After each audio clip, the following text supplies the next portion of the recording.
சொன்னதை செய்து காட்டிய இந்திய பிரதமர் Modi. India will identify, track and punish every terrorist and their backers.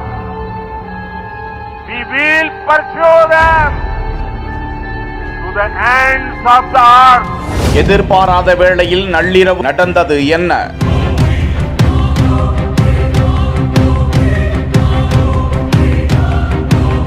இந்தியாவின் 5 ஜெட் விமானங்களை எதிர்த்து தகர்த்து விட்டார்களா?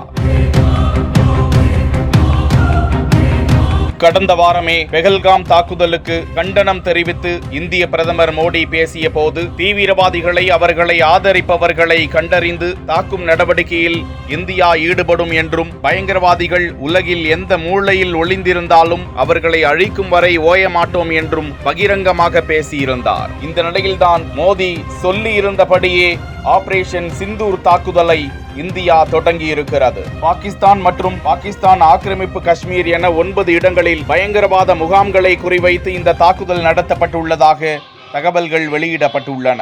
பயங்கரவாத மறைவிடங்கள் மீது இந்திய ஆயுத படைகள் குறிவைத்து நடத்திய ஆபரேஷன் சிந்தூர் நடவடிக்கையை தொடர்ந்து இந்தியாவின் சில பகுதிகளுக்கு ரெட் அலர்ட் கொடுக்கப்பட்டிருப்பதாகவும் தகவல்கள் வெளியிடப்பட்டுள்ளன. பெஹல்காம் தாக்குதலுக்கு பதிலடியாக பாகிஸ்தானில் உள்ள பயங்கரவாதிகள் முகாம்கள் மீது இந்தியா தாக்குதல் நடத்தியிருக்கும் வேளையில் இந்த தாக்குதல் குறித்து அமெரிக்க ஜனாதிபதி டொனால்ட் ட்ரம்ப் கடந்த காலங்களை ஒப்பிட்டு பார்க்கும்போது இந்த தாக்குதல் நடக்கப் போகிறது என்று உணர்ந்ததாகவும் இந்த மோதல் விரைவில் முடிவுக்கு வரும் என்று நம்புவதாகவும் கூறியிருப்பது குறிப்பிடத்தக்கது.